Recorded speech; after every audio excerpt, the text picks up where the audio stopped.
Aló, bueno, tenemos esta oportunidad más de poder estar con el aliento de nuestra nariz y hacer el trabajo pues, que el Señor nos ha encomendado, que es un privilegio, un gozo y alegría poder estar inspirado y motivado siempre por estas verdades que son necesarias que el pueblo de Dios las estudie y las escudriñe.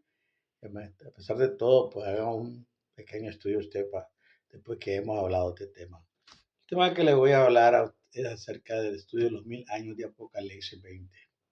Lo voy a dividir en dos partes porque es extenso. Le voy a dar de la parte primera.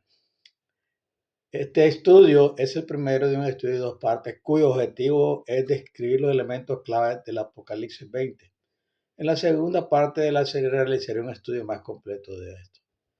Los estudiantes de las profecías bíblicas generalmente se adhieren a 4 puntos de vista básicos sobre los 1000 años mencionados en Apocalipsis 20. También hay variaciones dentro de cada punto de vista. Esos son el premilenialismo, el milenialismo, el amilenialismo y el panmilenialismo. La más popular de las cuatro perspectivas se denomina premilenialismo, porque sus seguidores creen que el reino de Cristo en la tierra se establecerá antes de que comience el milenio. En esencia, el premilenialismo enseña que Jesús regresará a la tierra, resucitará a su pueblo y reinará durante 1000 años en paz y justicia desde el trono de David en una ciudad reconstruida de Jerusalén. Al final de los años habrá una resurrección final, un juicio y una renovación de los cielos y de la tierra. Entonces el reino de Cristo se consolidará con el reino eterno y él devolverá el reino de la tierra a su Padre. Muchos premilenialistas creen que las promesas y los pactos que el Eterno dio al antiguo Israel, al Antiguo Testamento, son incondicionales. Por lo tanto, él cumplirá literalmente todo lo que inicialmente prometió a Israel durante los 1000 años. Existe cierta controversia entre los premilenialistas sobre la identidad y papel de los santos durante el milenio. Algunos eruditos enseñan que los santos gobernarán como sacerdotes y reyes con Cristo sobre los inconversos. Otros creen que los judíos se convertirán al cristianismo como resultado del rapto y luego gobernarán a los gentiles. El efecto neto en ambos casos es que los santos gobernarán a los malvados. El opuesto del premilenialismo es el postmilenialismo. Los estudiantes de la Biblia que creen en el postmilenialismo enseñan que el reino de Cristo se establecerá en la tierra después de que transcurran los 1000 años. Un grupo de postmilenialistas cree que el mundo seguirá siendo como es, cristianizándose cada vez más como resultado de que los cristianos difundan el evangelio a mayor escala, es decir, con televisión mundial, radio de onda corta, Biblia y actualmente las redes sociales. Cuando el mundo esté completamente convertido, habrá un largo periodo de paz y prosperidad durante los próximos 1000 años. Al final de los 1000 años, Cristo regresará a la tierra, resucitará a los muertos, realizará el juicio final, dará vida eterna a los santos y destruirá a los malvados. Otro grupo de postmilenialistas cree que hasta que Cristo establezca su reino al final de los 1000 años, la tierra estará desolada de humanidad durante los 1000 años. La tercera concepción de los 1000 años se denomina amilenialismo. Los partidarios de esta concepción sostienen que los 1000 años no son un periodo literal de paz y rectitud.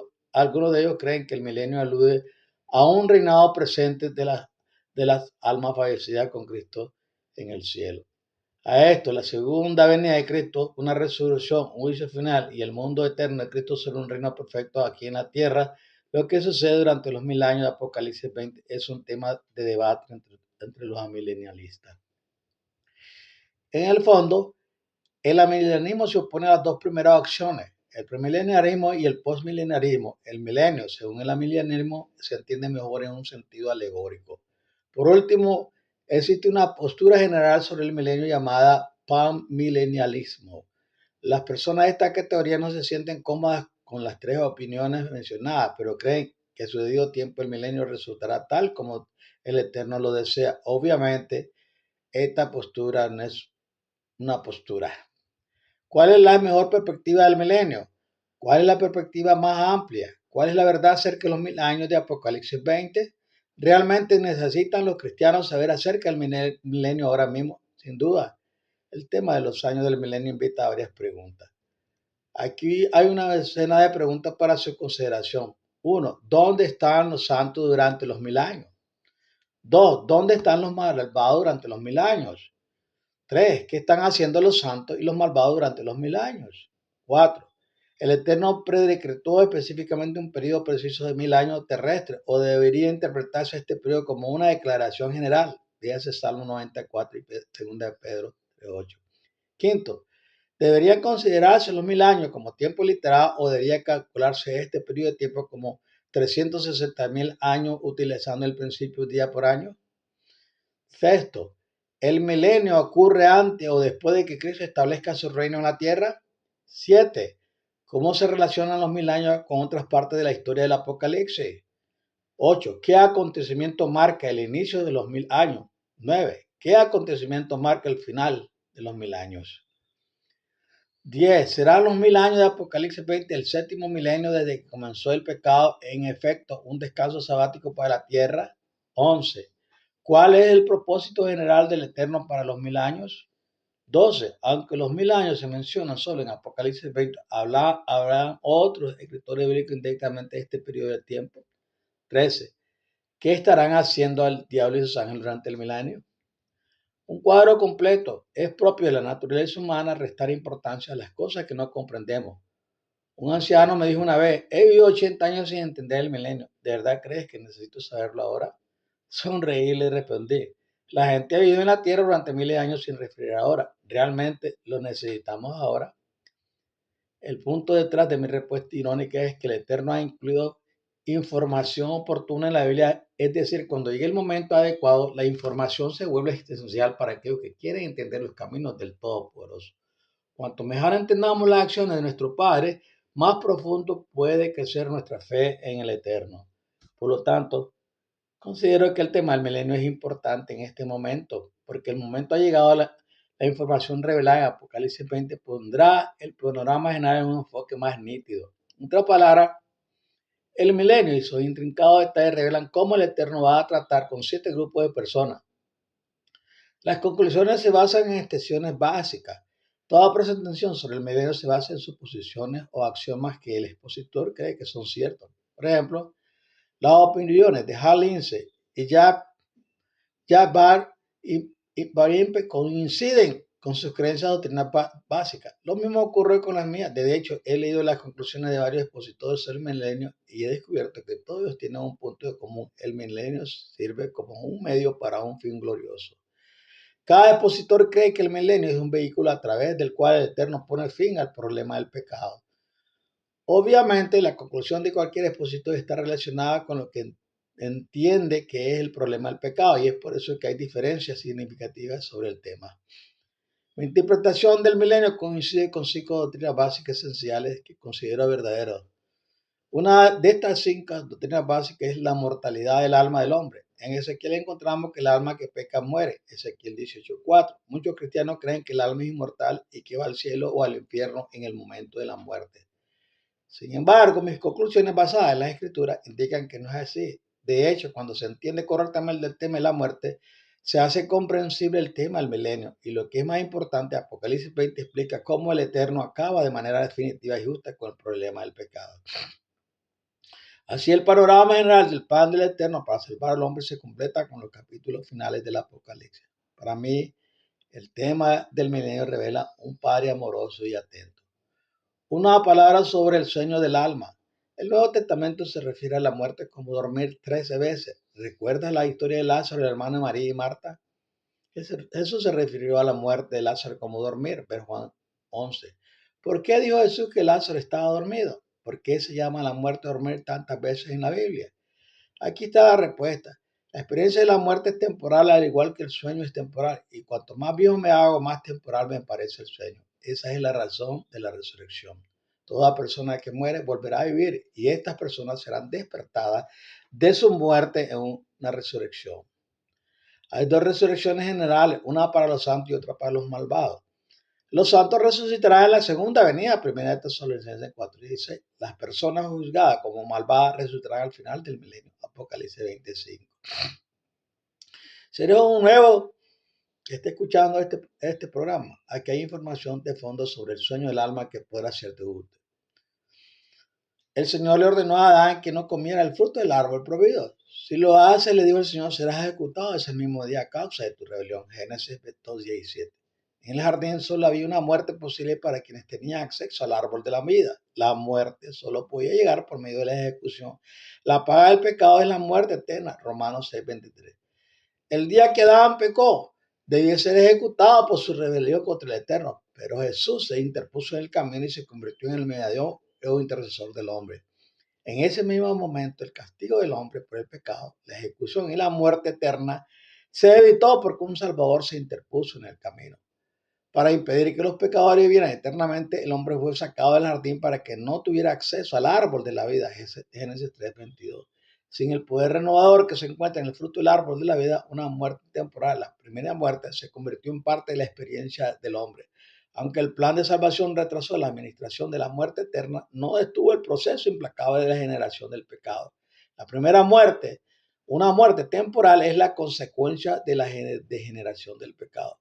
Por ejemplo, Adán vivió 930 años y luego murió. Adán recibió una suspensión de la ejecución como toda la humanidad por el pecado que cometió hasta el final del milenio. Esta muerte final por ejecución es la segunda muerte. Por supuesto, si Adán recibió a Cristo como su Salvador y creo que lo hizo, no tendrá que morir la segunda muerte porque Jesús murió esa muerte por el pagó el precio por el pecado. Jesús fue ejecutado tal como si requiere la segunda muerte pero y acto del punto de Jesús es que aunque la ejecución y la muerte eterna sea retrasada por la humanidad, sin duda se implementarán. La segunda muerte, la muerte eterna, llega al final del milenio, cuando la justicia del Eterno se derrama sobre las personas que Él determina que están en rebelión contra Él y los principios de su reino. Estoy diciendo que los malvados resucitarán de su muerte temporal al final del milenio solo para ser ejecutados por su maldad en la segunda muerte. Sí. ¿Por qué detrás trataría de todos los malvados de esta manera? ¿Por qué resucitaría a personas malvadas solo para destruirlas? ¿No suena esto cruel? A primera vista sí. Pero a medida que continúe este estudio aprenderá la respuesta simple y profunda de por qué el Eterno eligió manejar los asuntos de esta manera. Un plan de 7,000 años. Como se ha dicho en estudios anteriores, del plan de salvación parece tardar 7,000 años en cumplirse. El Eterno diseñó este plan como un proceso sencillo pero elegante para tratar con la humanidad. En resumen, funciona de esta manera. Al suspender la ejecución de Adán y Eva, el Eterno le permitió vivir, procrear y probar la tierra como estaba planificado originalmente. Pero como el pecado reinó a la humanidad, a la humanidad se le permitió vivir solo por una temporada. Al final de la vida de cada persona, él o ella tendría que dormir en un estado temporal de muerte hasta que llegue el momento de la restauración de todas las cosas. Justo antes del tiempo de la restauración, los muertos y los vivos serán juzgados para determinar quién tendrá una parte en la tierra hecha nueva. Los muertos son juzgados poco antes de la segunda venida y los vivos son juzgados a través de la prueba de la marca de la bestia. Apocalipsis 12, 15 y 1 al 8. En la segunda venida, aquellos individuos que sean considerados justos durante el juicio de la muerte serán resucitados y recibirán vida eterna. Los individuos que estén vivos en la segunda venida y que no se hayan sometido a la prueba de la marca de la bestia serán arrebatados en el aire con los resucitados de entre los muertos. 1 Tesalonicenses 4:17. Las personas que estén vivas en la segunda venida y han recibido el tatuaje, la marca de la bestia, serán asesinados por la espada que sale de la boca de Jesús, Apocalipsis 20:45, y las aves comerán su cuerno, su carne, Apocalipsis 19:11-21. Al final del milenio, todos los malvados de todas las épocas resucitarán para ver y entender tres cosas. Uno, la generosa oferta de salvación del Eterno a toda la humanidad a través del don de Jesús. Segundo, la realidad de Dios, su soberanía y reino y la responsabilidad del hombre ante el Eterno. Tercero, una revisión exhaustiva de la vida de cada persona presentando las razones por las cuales el Eterno se negó a salvarlo. Como se puede ver, el tema del milenio es importante porque explica cómo el Eterno finalmente se deshace del pecado. Por esta razón, el tema del milenio está directamente relacionado con la doctrina de la mortalidad del hombre. Cuando una persona muere, no va ni al cielo ni al infierno, sino que su cuerpo se descompone y vuelve a convertirse en polvo. Génesis 2:17. El aliento de la vida, el espíritu regresa al Eterno y el alma o intelecto queda suspendido en un estado inconsciente.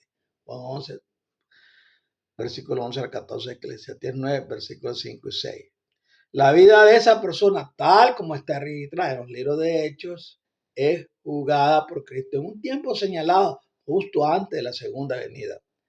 Jesús examina cuidadosamente las acciones de cada hombre, tal como están registradas en los libros del cielo. Cuando Cristo venga, los muertos resucitarán en una de las dos resurrecciones. La primera resurrección será en la segunda venida y la segunda resurrección, con el propósito de recaer el problema del pecado, será el final del milenio. Juan 5:28, versículo 29, Juan 6:39 al 53. Obviamente, no creo que nadie esté ardiendo en el infierno en este momento, ni que los santos estén regocijando en el cielo. Un estudio profundo de la Biblia no respalda la idea de un infierno que arde eternamente. Si el precio del pecado es arder en el infierno por la eternidad, entonces Jesús nunca pagó el precio del pecado. Él seguirá ardiendo en el infierno. Escuchen esto, aquellos que creen en un infierno como lugar de tormento. La Biblia afirma que la paga del pecado es la muerte, no una vida de tormento. Los muertos no existen, no pueden hablar, pensar ni comunicarse. Es sencillo, las almas de los muertos no existen. Al igual que tu alma no existía antes de que naciera. Cuando ocurra la resurrección, el Eterno restaurará el alma o persona de cada persona tal como era cuando fue a la tumba. Por eso Pablo escribe que seremos conocidos tal como somos conocidos ahora, 1 Corintios 13:12. Si hay algunos textos que parecen a primera vista contradecir este hallazgo, sin embargo, cuando se estudia el peso de la evidencia bíblica para evaluar todo lo que la Biblia tiene que decir sobre este tema, encuentro que la conclusión anterior es la única solución a varias cuestiones involucradas. Algunas personas están en el cielo. Sí sé que hay algunos elegidos que el Eterno ya se llevó al cielo, como Enoc, Moisés y Elías. Un pequeño grupo también ascendió con Jesús en el momento de su ascensión, pero estoy escribiendo sobre la humanidad en general. Génesis 5, 23 y 24, Judas 9, 2, Segunda de Reyes 2, 11 a 12, Mateo 27, 51 a 53. Cuando una persona muere, su alma deja de existir. Nuestra alma no tenía ninguna existencia inteligente antes de que naciéramos y tampoco tiene ninguna existencia inteligente fuera del cuerpo después de que morimos. Sin duda, algunas personas podrían preguntarse al ver la noticia no, si hay mucha inteligencia en la Tierra. Sin embargo, si no estás de acuerdo con el tema del sueño del alma, no dejes de escucharme. Todavía permíteme explicarte más detalladamente. Grupo de personas. Necesito resumir brevemente cómo el Eterno trata con 7 grupos de personas en el momento de la segunda venida. Muchas personas no se dan cuenta que hay 7 grupos distintos de personas y la Biblia habla de cómo el Eterno tratará con cada grupo. Tenga en cuenta que cuando se trata de la salvación hay un plan, una fe, un Señor, un bautismo. Sin embargo, cuando llegue el día de la segunda venida, habrá 7 grupos distintos de personas con las que el Eterno tendrá que lidiar. Si fusionamos o mezclamos los planes del Eterno para un grupo con los de otro, el resultado será una confusión, desesperadamente. Por lo tanto, examinemos cada grupo de manera independiente y determinemos cómo el Eterno trata con ellos. Aquí están los 7 grupos. Los muertos malvados. 2, los muertos justos. 3, los justos que viven. 4, los malvados que viven. 5, los pocos elegidos previamente llevados al cielo. 6, los que crucificaron a Cristo. 7, aquellos que morirán por Cristo durante el quinto sello.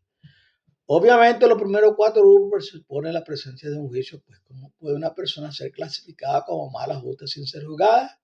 Nuevamente se debe enfatizar el punto de que en el momento de la segunda venida estas clasificaciones existirán porque el juicio de los muertos y los vivos ya se habrá completado. Los vivos habrán rechazado o aceptado la marca de la bestia, por lo que se juzgarán a sí mismos. Todos los muertos habrán sido juzgados por Cristo como un malvado justo. Por lo tanto, los juicios del tiempo del fin producirán 4 grupos de personas, los malvados y los justos muertos, y los malvados y los justos vivos.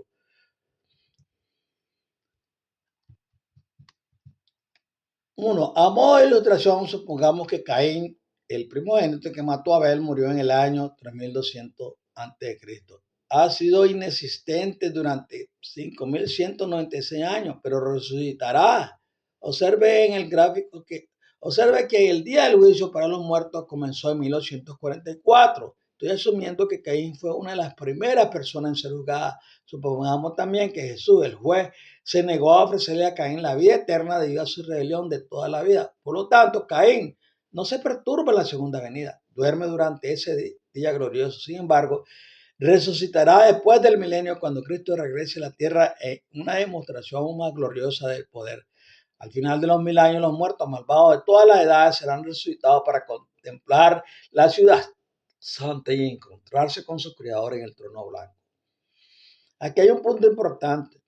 Los malvados no se encuentran con su Creador para que Él pueda determinar si serán salvos o perdidos. No, eso fue determinado en el juicio que tuvo lugar antes de la segunda venida. Entonces, ¿cuál es el objetivo de esta reunión en el gran trono blanco? Sencillo. Jesús le revelará a cada persona por qué no pudo salvarla. Cada persona tiene derecho a esta dignidad. Entonces, y solo entonces, Jesús procederá a ejecutar justicia sobre los malvados en un proceso de dos pasos. Primero, los malvados deben proporcionar restitución, sufrir por las malas acciones que cometieron contra sus semejantes, la cantidad de sufrimiento que ya fue determinada por los santos durante los 1000 años, Apocalipsis 24. Y luego, los malvados serán completamente destruidos debido a la rebelión desafiante contra el Eterno. Tanto el sufrimiento por las malas acciones como la destrucción por la rebelión contra el Eterno se lograrán mediante fuego y azufre ardiente. Punto clave. Los muertos malvados no son perturbados en la segunda venida. Dos, nuevamente a modo de ilustración, supongamos que Abel, la primera persona en morir, murió en el año 3970 a.C., a la edad de 30 años. Abel ha sido inexistente durante 5200 y pico de años. Sin embargo, él también será resucitado nuevamente. El día del juicio comenzó en 1944 y Abel, siendo la segunda persona en nacer, pero la primera en morir, fue la primera persona en ser juzgada. Estoy asumiendo que las personas son juzgadas en el orden en que mueren. Supongamos que Jesús, el juez, le concedió a Abel la vida eterna cuando lo juzgó debido a la fe de Abel. Aunque Abel es hallado justo por la fe, continúa durmiendo hasta la resurrección de los justos en la segunda venida. Abel resucitará en la segunda venida y durante los 1000 años. Él se sentará en juicio de Caín para determinar la restitución justa, sufrimiento por todas las malas acciones de Caín, incluyendo su propio asesinato por Caín. Los justos incluso juzgarán a los ángeles malvados y determinar cuál debe ser su restitución. 1 Corintios 6, 1 al 3. Todos los muertos justos serán resucitados en la segunda venida de Cristo. Esta resurrección ocurre al comienzo de los 1000 años. Apocalipsis 24 y 5. Reinarán con Cristo durante los 1000 años y terminarán el castigo apropiado, sufrimiento, restitución requerido para los malvados. Observe que los justos no determinan si una persona es salva. Solo Cristo hace esa determinación antes de regresar a la tierra. Esa determinación fue hecha por Cristo en un juicio previo al advenimiento mientras revisaba los libros de registro. Punto clave. Los justos muertos están en un estado de sueño temporal hasta la segunda venida y luego reinarán triunfante con Cristo durante los 1000 años. 3. Los justos que aún están vivos en el momento de la segunda venida serán un grupo más pequeño que los dos primeros grupos. Estas personas se identifican por su negativa a aceptar la marca de la bestia. Cuando Jesús atraviesa las nubes oscuras y ondulantes en la segunda venida, los justos vivos serán arrebatados con los justos muertos para encontrarse con el Señor en el aire. Primera Tesalonicenses 4:17. A medida que se desarrolla la historia del Apocalipsis, creo que el número de personas justas que sobreviven a la gran tribulación sin experimentar la muerte sea pequeño en comparación con el número total de justos que mueren durante ese tiempo. Apocalipsis 17:6, capítulo 18, versículo 24. Los justos vivos y los justos muertos se unirán en la segunda venida y se sentarán juntos para juzgar a los malvados durante los 1000 años. Una vez más, su juicio no tiene como propósito decidir quién se salvará o se perderá. Eso ya ha sido determinado por el único que tiene la autoridad, Juan 5:22. Más bien, su trabajo se centrará en la fase ejecutiva del juicio. Determinarán la administración de justicia mediante la regla fiel del cielo. Se te hará a ti como hiciste a otros, más un 20%. Este es el recíproco de la regla de oro. Punto clave. Los justos que viven no experimentarán la muerte y se encuentran con Jesús en el aire, no en la tierra. 4.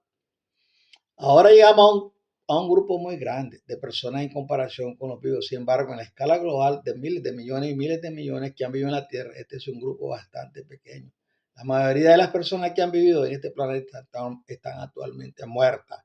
Este grupo son los malvados que están vivos en el momento de la segunda venida. Estas personas han vivido la gran tribulación y han elegido la marca de la bestia. Observe este grupo de personas no son juzgadas en el juicio previo al advenimiento que comenzó en 1844. Tampoco son juzgados por Jesús a partir de los libros de registro. En cambio, estas personas se condenan a sí mismas. La prueba de la marca de la bestia hace que todos tomen una decisión difícil. Aquellos que eligen rebelarse contra el Eterno elegirán la marca de la bestia. El Eterno no necesitará juzgarlo porque tomar el tatuaje indeleble es un acto consciente y abierto de rebelión contra la autoridad del Eterno.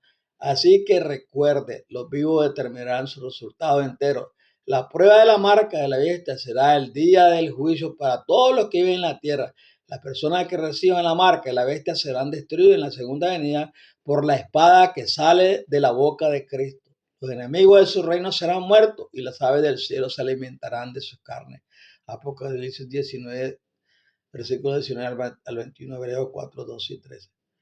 Las personas malvadas que estén vivas en la segunda venida de Jesús, aquellos que tengan la marca de la bestia, serán asesinados por la espada de la verdad en el glorioso regreso de Cristo y dormirán durante los 1000 años. 5. Ahora llegamos al quinto grupo. La Biblia es clara en que el Eterno ya se ha llevado a algunos seres humanos al cielo. Su ascensión al cielo está marcada por los pequeños marcadores de donde en el gráfico, en el estudio. Se sabe que no, Moisés, Elías y otros estuvieron ahí. De hecho, creo que los 24 ancianos del apóstol del Apocalipsis estaban entre esos individuos llevados de la tierra. El punto interesante acerca de aquellos llevados al cielo antes de que Cristo pagara la pena por el pecado es que estaba en el cielo con una tarjeta de crédito, hablando en sentido figurado. En otras palabras, el Eterno los llevó al cielo antes de que Cristo muriera en la cruz del Calvario, como una señal para los creyentes a lo largo de los siglos de que Él tenía la plena intención de pagar el precio por el pecado en el tiempo señalado. Este grupo de personas no ha sido feliz en el cielo. ¿Cómo podrían ser felices después de ver a la gente en la tierra durante unos cuantos miles de años? Piénselo, le hacen feliz la noticia en la noche. ¿Qué pasará si así pudiera ver todas las malas acciones que hacen la tierra mientras lo hacen ellos? Esto, la Biblia enseña que quienes aprobaron y participaron en la crucifixión de Cristo resucitarán para contemplar su venida en gloria. Apocalipsis 1:7. Habrá una resurrección especial unos 45 días antes de que Cristo aparezca para estas personas. Punto clave. Este grupo quedará asombrado sobre cogido y horrorizado cuando vea a Jesucristo regresar en toda su gloria. 7. Habrá una bendición especial para aquellos que sean asesinados por el Señor durante la gran tribulación. Creo que resucitarán en la misma resurrección especial que ocurre 40 días antes de que Cristo aparezca para que también puedan ver su glorioso regreso. Esta resurrección a veces se llama la resurrección especial para contrastarlas con la resurrección que incluye a todos los justos de época pasada que ocurrirá en la segunda venida. Este grupo resucitará en presencia de sus enemigos, justo delante de sus asesinos. Me pregunto quién estará más sorprendido. Tenemos que saber cómo trata el Eterno con los muertos. Como el milenio se ocupa de estos 7 grupos de personas y 5 de ellos están muertos o pronto lo estarán, es importante entender el plan del Eterno para tratar con ellos. Esta ha sido la primera tarea. La próxima vez repasaremos Apocalipsis 20 para que tenga sentido tal como está escrito. También intentaremos responder a la docena de preguntas que se enumera al principio del artículo. Si tienes alguna pregunta, va a ser el momento en que podremos contestarla. Bueno, hemos llegado a la parte final de este primer estudio.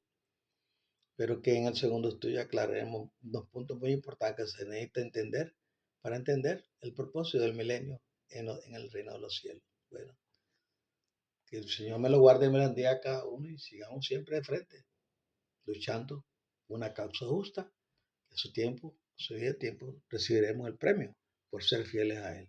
Les amo en el Cristo Jesús.